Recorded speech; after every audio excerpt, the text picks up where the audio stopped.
Hello traders, welcome to my channel. तो आज के इस वीडियो में हम लोग बैंक निफ्टी के चार्ट का एनालिसिस करेंगे। तो आप देख सकते हैं कि चार्ट स्क्रीन पे बैंक निफ्टी का चार्ट है। ठीक है, तो देखिए, जब भी आप चार्ट को एनालिसिस करें ना, तो सबसे पहले बड़े टाइम फ्रेम पे जाएं। ठीक है, उसके बाद उससे छोटा, उसके बाद उससे छोटा, फिर सबसे छोटे टाइम फ्रेम पे जाके आप एनालिसिस कर सकते हैं। ठीक है, लेकिन बड़े टाइम फ्रेम पे चार्ट को देखना बहुत ज्यादा इंपॉर्टेंट है। ठीक है, तो मैं जो देखता हूँ इंट्राडे के लिए, पहले मैं मंथली चार्ट देखता हूँ, फिर वीकली, फिर डेली, उसके बाद 15 मिनट। ठीक है, इतना इनफ। तो बहुत ज्यादा टाइम नहीं लगता है बड़े मतलब बड़े टाइम फ्रेम के चार्ट में। बस आप एक ओवरव्यू ले लेंगे मेजर, बस आपको पता चल जाएगा, उतना इनफ। ठीक है, तो आप देख सकते हैं कि यहाँ पे क्या है, ये मंथली चार्ट है। ठीक है, तो ये एक स्ट्रॉन्ग अप ट्रेंड चल रहा है यहाँ पे, रिट्रेस करने के बाद फिर से यहाँ पे ये इस मंथ, अगस्त मंथ का कैंडल है, ये जो रेड वाला कैंडल है। ठीक है, तो ये भी यहाँ पे खत्म हुआ नहीं है ये मंथ।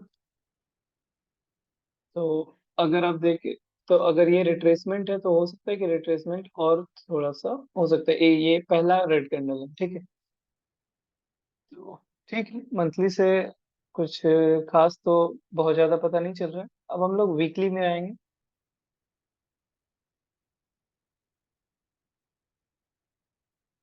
ओके, तो ये वीकली चार्ट है। ये जो अभी लेटेस्ट जो कैंडल है, ये ग्रीन वाला, ये अभी पूरा नहीं हुआ। ये कल फ्राइडे है, कल खत्म हो, कल की ट्रेडिंग के बाद ये वीक पूरा हो जाएगा। ठीक है, तो वीकली में हमें क्या दिख रहा है कि ये जो रिट्रेसमेंट वाला मूव है, एक मिनट, ये जो करेक्शन मूव है, ठीक है, ये लगभग खत्म होने के कगार पे है। क्यों?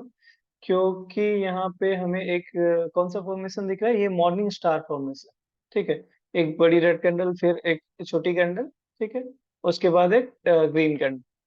तो ये मॉर्निंग स्टार फॉर्मेशन नजर आ रहा है वीकली में। तो यहाँ से चांसेस है कि मार्केट ऊपर के साइड अपना जो ट्रेंड है, जो लंबे टाइम फ्रेम का ट्रेंड है, अप ट्रेंड, उसको कंटिन्यू करे।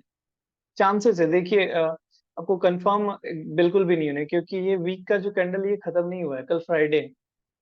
आप जब भी ट्रेडिंग करेंगे, आपको न्यूट्रल रख के ट्रेड करना होगा। ठीक है, अभी क्या है कि हर जगह हर कोई बोल रहा है कि मार्केट फिर से बुलिश हो गया, बुलिश हो गया, तो आपको सुन के उसको दिमाग पे हावी नहीं होने देना।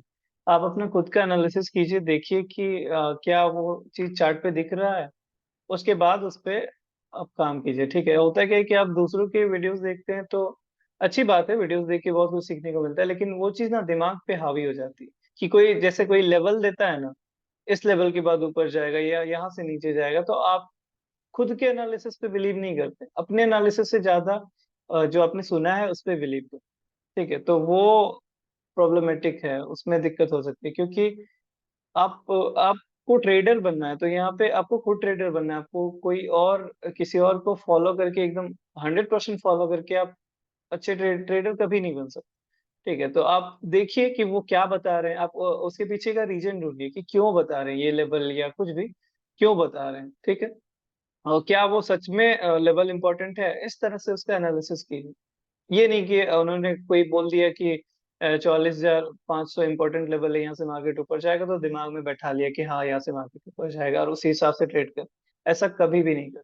ठीक है, तो ये वीकली में हमें पॉजिटिव लग रहा है मार्केट। ठीक है, तो उसके बाद हम लोग डेली में आएंगे।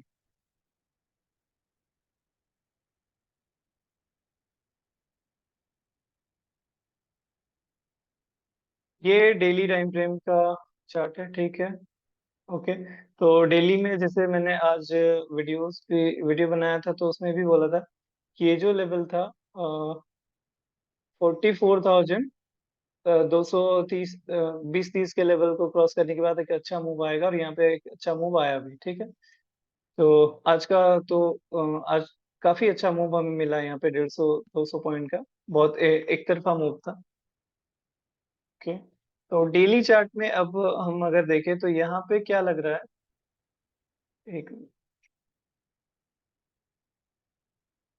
देखिए, यहाँ मार्केट कुछ दिनों से रुकी हुई थी। ठीक है, उसके बाद यहाँ पे ये क्या हुआ, ये एक ब्रेकआउट दिया है मार्केट ने यहाँ पे। लेकिन सिर्फ आपको ये कैंडल नहीं देखी। ठीक है, और भी बहुत सारी चीज आपको देखनी होगी। इसी में लोग फंस जाते हैं, ठीक है। और जब भी देखिए मार्केट को कोई किसी डायरेक्शन में जब बड़ा मूव के लिए जाना होता है ना, तो वो पहले उसके अपोजिट मूव में चलती। तो हो सकता है मे बी ये वही वाला मूव। तो आपको कभी भी मतलब ऐसे नहीं करना है कि अ, जो आपको छोटे टाइम फ्रेम में जो दिख रहा है सिर्फ उसी पे बिलीव, उसी को देख के बाकी सबको इग्नोर नहीं करना, ठीक है। तो आपको थोड़ा सा नजरिया अपना चेंज करना होगा, ठीक है। आप पूरे चार्ट को देखिए, तो यहाँ पे आपको क्या नजर आ रहा है। मैं ये नहीं बोल रहा हूँ कि यहाँ से ऊपर नहीं जाएगा नीचे जाएगा, ठीक है, वो तो हम देखेंगे चार्ट पे जो होगा। अगर ऊपर जाएगा तो हम ऊपर के साइड जाएंगे, नीचे जाएगा तो हम नीचे के साइड जाएंगे। लेकिन कभी भी मन में ये धारणा नहीं बना लेना कि अब तो ऊपर ही जाएगा क्योंकि सब ऊपर बोल रहे हैं, ठीक है। तो अगर आप इसको ध्यान से देखेंगे तो ये आपको क्या नजर आ रहा है। ड्राइंग थोड़ी खराब है मेरे। आई होप आप लोग समझ जाएंगे, ठीक है। ये देखिए, ये कौन सा फॉर्मेशन, एक मिनट। ये जो है, ये क्या है, ये एक हेड एंड शोल्डर है, ठीक है। ये उसका नेकलाइन।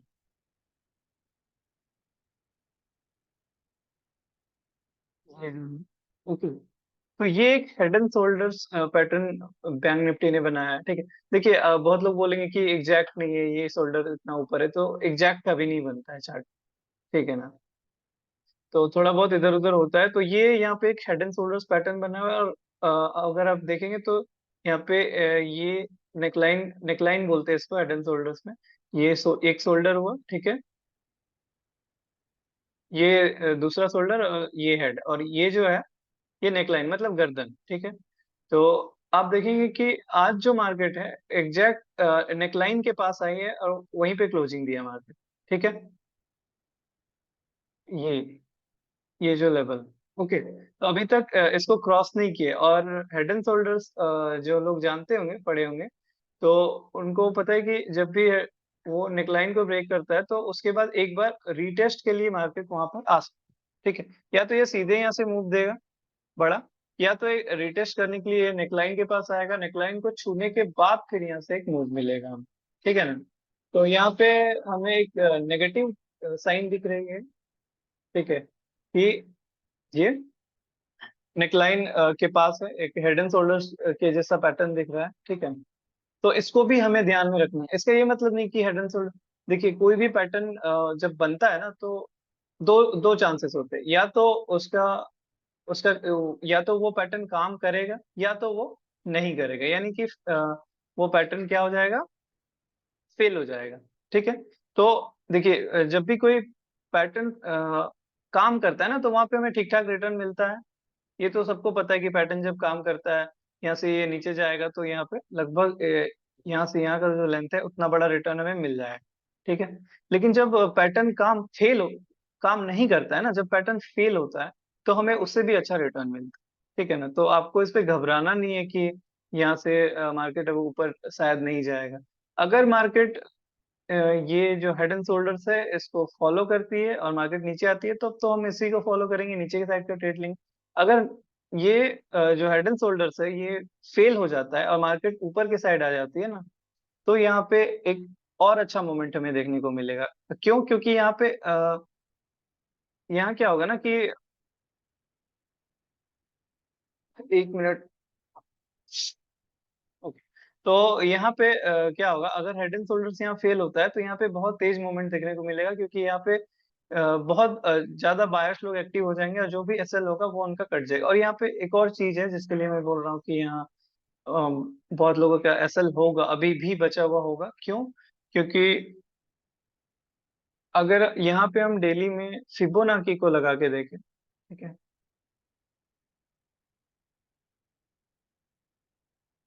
ये जो हमारा लास्ट स्विंग है उस पे हम फिबोनाची लगाएं, ठीक है। ये देखिए मार्केट कैसे इसे मूव कर रही है, ये नीचे आई, ये रिट्रेस किया, उसके बाद फिर ये यहाँ पे। तो आप देखेंगे तो ये एग्जैक्ट 61.8% के पास आई, ठीक है। तो हमें यहाँ पे क्या दो चीज मिली, एक तो हेड एंड शोल्डर्स का ये नेकलाइन है, और ऊपर से ये यहाँ से यहाँ तक का जो ये ट्रेंडिंग मूव था इसका, ये 61.8%, ठीक है ना। तो यहाँ पे दो चीज है जो यहाँ पे नेगेटिव साइन दे रही है, ठीक है, कि एक तो रिट्रेसमेंट 61.8% का, और दूसरा क्या, ये हेड एंड शोल्डर्स पैटर्न, ठीक है ना। तो यहाँ पे दो चांसेस हो सकता है कि मार्केट ये हेड एंड शोल्डर्स को फॉलो करे और यहाँ से नीचे चले जाए। हेड एंड शोल्डर्स और जो फिबोना की रिट्रेसमेंट है, दोनों चीजें सेम बात बोल रही है कि यहाँ से नीचे जा सकता है मार्केट, ठीक है। तो उसको फॉलो करें तो हम नीचे के साइड में ट्रेड करेंगे, ठीक है। और अगर इसको ब्रेक करता है तब हम ऊपर के साइड में जाएंगे। तो ये जो फिबोनाची का लेवल है ये लगभग 44,550, ये 61.8% जो आ रहा है वो इसके आसपास, ठीक है ना। तो जब 61.8 पे मतलब 44,550 के लेवल को मार्केट जब क्रॉस करेगा और वहां पे कुछ टाइम बिताएगा, तभी हम ऊपर के साइड में ट्रेड लेंगे, ठीक है। यहाँ पे थोड़ा सा दोनों साइड में ट्रेड में थोड़ा सा रिस्क है, ठीक है, क्योंकि एकदम आपको बेझिझक होके ऊपर भी नहीं लेना है और नीचे भी नहीं लेना है। ऊपर के साइड क्योंकि आपको दो चीजें दिखी है कि एक तो फिबोनाची का रेजिस्टेंस और ऊपर से ये नेकलाइन हेड एंड शोल्डर्स का, तो दो चीजें हैं, तो यहाँ से नीचे भी जा सकता है। और रिट्रेसमेंट जो है वो 44,550 पे, ठीक है। और आपको पता भी है कि जो राउंड फिगर होता है 44,500, वो क्या होता है, वो इम्पोर्टेंट होता है, और जैसे ये डाउन ट्रेंड है तो वो रेजिस्टेंस की तरह काम करेगा, ठीक है। तो कभी भी जो रेजिस्टेंस होता है वो एग्जैक्ट ये नहीं होगा कि 44,500 ही, वो 30, 40, 50 पॉइंट ऊपर नीचे हम लोग उसको लेते हैं, ठीक है ना। तो 44,550 तक रेजिस्टेंस है, ठीक है। राउंड फिगर का रेजिस्टेंस भी है। यहाँ तीन चार चीजें एक साथ आ गई। एक तो राउंड फिगर का रेजिस्टेंस, ठीक है। दूसरा आपका फिबोनाची में 61.8%, 61.8 ही ना, हाँ जो भी हो, देख लेते हैं एक बार लगा के।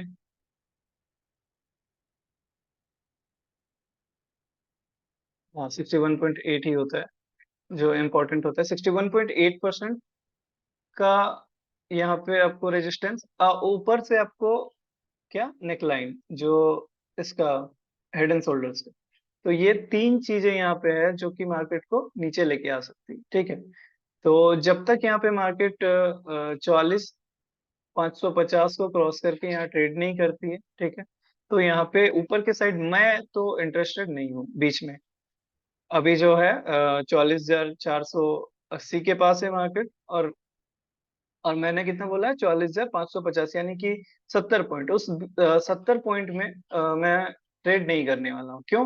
क्योंकि अगर मार्केट ऊपर की साइड जाती है तो इस 70 पॉइंट पे ये जो है ये रेजिस्टेंस का इलाका है अभी भी, ठीक है ना। कि आज बहुत अच्छी बाइंग आई है लेकिन उसके बाद भी ये रेजिस्टेंस का इलाका, यहाँ से मार्केट फिर रिवर्स ले सकती है, ठीक है।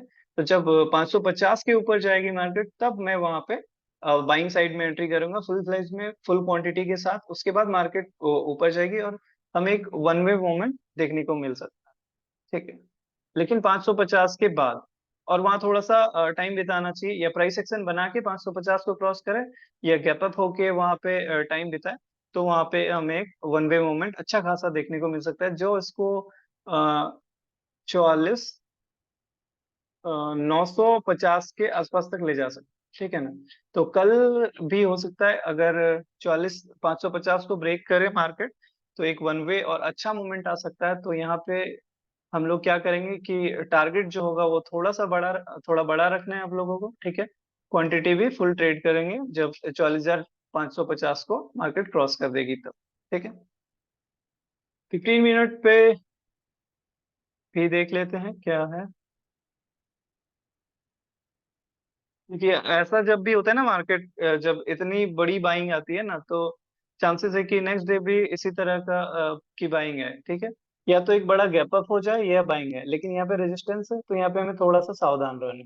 44,550 को जब क्रॉस करेगी तब हम वहाँ पे ऊपर की साइड में एंट्री करेंगे और बड़ा मोमेंट भी हमें देखने को मिलेगा, ठीक है।